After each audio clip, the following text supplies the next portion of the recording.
What's up, pretty gang? It's your favorite nail tech Peaches, back with another video. Today we're going to be focusing on a one bead method of application. Typically I do 2 to 3 beads, and I'm going to pretty much focus on explaining to you how to do one bead method, and I am going to show the shaping portion of this video for members only. So if you're not a member, you can find that link in the description and click to join to become a pretty young thing, okay? And of course in my description also is my Amazon storefront links, as well as coupon codes that you guys have access to. Don't forget to follow me on social media, as well as subscribe and turn on your notifications, you guys. You do not want to miss out on any of my videos. So here we go. So this nude is a custom made nude that I keep on hand all the time. I make it myself. This color is I Like You a Lot by Not Polished, because y'all already know if it's not polished, it's not nothing.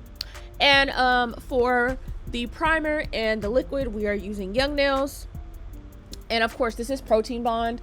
I'm not dehydrating. Well, I never dehydrate because I've already removed the shine with my sanding band. So if you've removed the shine enough, there's no need to dehydrate. You can just go ahead to primer, and as long as your application is good and you finish file really well, you will have no problems with nails that last up to a month long, okay? So before I go ahead and really get into this video, I do want to point out that this is the one bead method, right? But if you have little inconsistencies here and there, it's okay to add another bead to pretty much, fill in any little gaps or divots or anything like that. So you may see me in this video use tiny beads to go ahead and fill any dips in, because I wasn't aiming to do a one bead method, but since most of these nails were done in one bead, I decided to go ahead and give some pointers and tips and tricks. I personally don't exclusively use that method, except for typically with like very short nails, because I mean they're so short. But basically what this is going to be all about is mastering your liquid to powder ratios. I say that all the time. I do have an in-depth video somewhere on my channel if you look hard enough, but you're going to want a bead that is pretty much not going to immediately engulf the whole nail. But do you see how once I put it down, right, I'm letting it kind of set up, your bead is going to spread out no matter what. So you don't want something that is too wet and too all over the place to fill up the whole nail, because it's going to spread and it's going to swell. Our job is to put a bead that would basically fit in the middle of the nail, and as it spreads and swells and moves a little bit, we're going to guide it to the tip of the nail. Any extra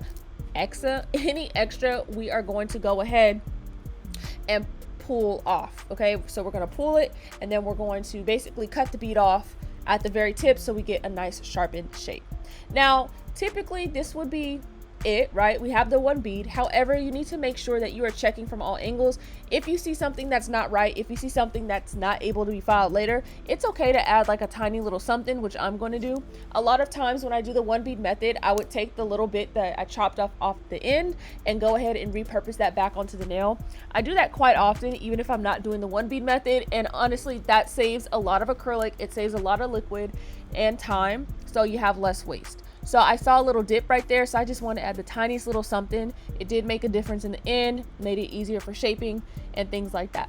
So basically when you're going to do this method, you don't think of it as I want to get this done in one bead, I'm going out of my way. Just kind of feel a flow of, hey, this bead feels right.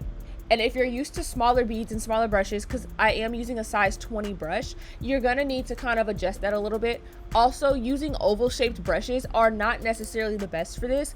My brush is pressed, meaning when I go get my brushes from the nail supply, they go ahead and put it between this little press, and they basically put a dent in it right there, and that's what flattens out my bristles a little bit more. So instead of an oval rounded shape, I have more of a squoval, like squared off shape, and then I go ahead and customize it sometimes when I get back to my suite. Okay, that's gonna help greatly. So you can see that the real key to this is basically having the right consistency to your bead. You need something that's definitely not runny, something that is going to stiffen up quickly, and you're gonna also need to tuck the cuticles nicely all in one sweep. So once you get a feel for what kind of texture and consistency you like in your beads, this method will be very, very easy for you to do. Okay, I would definitely recommend to not use any speed powders or liquids, because it's not going to give you enough time to be able to maneuver everything like all the way down to the end smoothly without something getting, dried and caught in the middle. That would be a suggestion that I am giving, because I personally don't use speed anything, and I feel like I still get a nice quick result. So you can see anywhere that I need a little touch up, I go ahead and do that. I don't feel like that takes away from the one bead method, because I'm not going to just simply do one bead and hey, if my structure isn't right, then that's it. So like I said, this is pretty much a one bead method. Any of the little beads I use later on are not even like real beads. It's literally just like the tiniest little thing, but you can pretty much get the gist of it. And you're going to want to keep maneuvering and guiding until you get that perfect shape. Now the reason why you would want to use only one bead is just for convenience, I guess you can say, because look, once I put this bead here, again, it's not filling up the nail. It's enough to make sure that the nail is going to be thick enough, but also once you get in there to spread it around, you need to basically learn how to, what is that called? How to maneuver your product and how to like rearrange it, so that way when you put the product down, it's not always just, oh well, this is where it landed, so this is where it has to stay. No, you see how I just took that bead off the end and I'm using it for the apex area? Do not be afraid to repurpose your acrylic. As long as it's workable and as long as it's not too wet or too dry, you will be able to use it. This is going to be your best friend when learning the one bead method, because you're going to basically learn how to reuse the acrylic to your advantage, so that way you're not using so much out of your jar. Okay, now I do curved nails, I guess you could say. These are just standard nail tips from the nail supply. I understand for those who use straight tips, one bead method is going to be a lot easier, just simply for the fact that from what I hear, the tips are a little bit more thicker than the tips I use. These are more pliable, and basically it seems as though you can get away with using way less acrylic. However, I wouldn't say that's good for structure, because you do need structure, but just know that when you do the one bead method, I would not depend on the strength of the nail tips to do everything for you. That's not really what it's for. Okay, the one bead method is trying to get the shape, the strength, the structure, everything all in one bead, right? And it's okay if you don't, you know, I take it as like, hey, I'm getting all the initial stuff done in one time, and if I have to go back, I have to go back. But you know, see how I'm basically using the acrylic that's sliding down and repurposing it for everything else. And look at the type of texture that this base is, right, in this bead. So I'm able to kind of maneuver it and move it around. And even though things seem like they're getting messy and out of control, I don't freak out, I don't panic, I don't just, let me just start wetting the brush for no reason, let me swipe everything away for no reason. No, you need to keep control and keep your composure, because at the end of the day, the acrylic polymerizes, right, which means the liquid and the powder are going to come together and they're going to form a chemical bond, and it's going to harden slowly over time.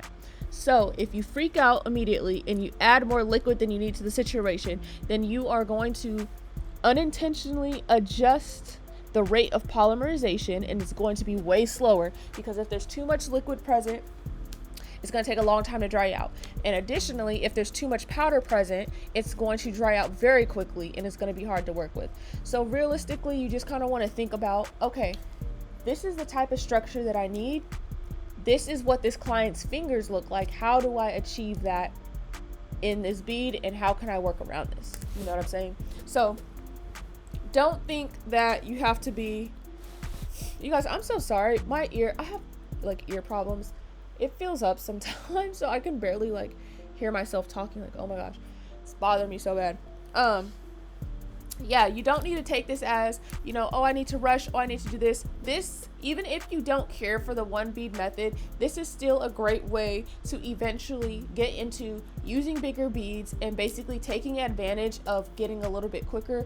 I used to go, you know, more based on 3 beads, but now I go based on how can my acrylic work for me and this client? What type of nail beds do they have? What shape do they have? How can I get this done in a timely manner, as well as, you know, keep the shape and all those things like that.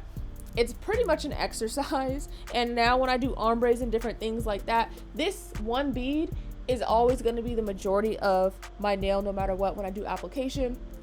So if you're looking for something to kind of just help you out in general, I'm hoping this video will do that. Even if you don't stick to the one bead method, I'm hoping that it will help you with your application overall and understanding how one bead can make up the majority of your nail and do a lot of the work for you.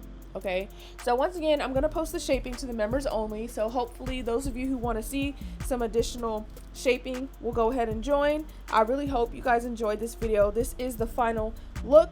And as always, I will see you guys in the next video.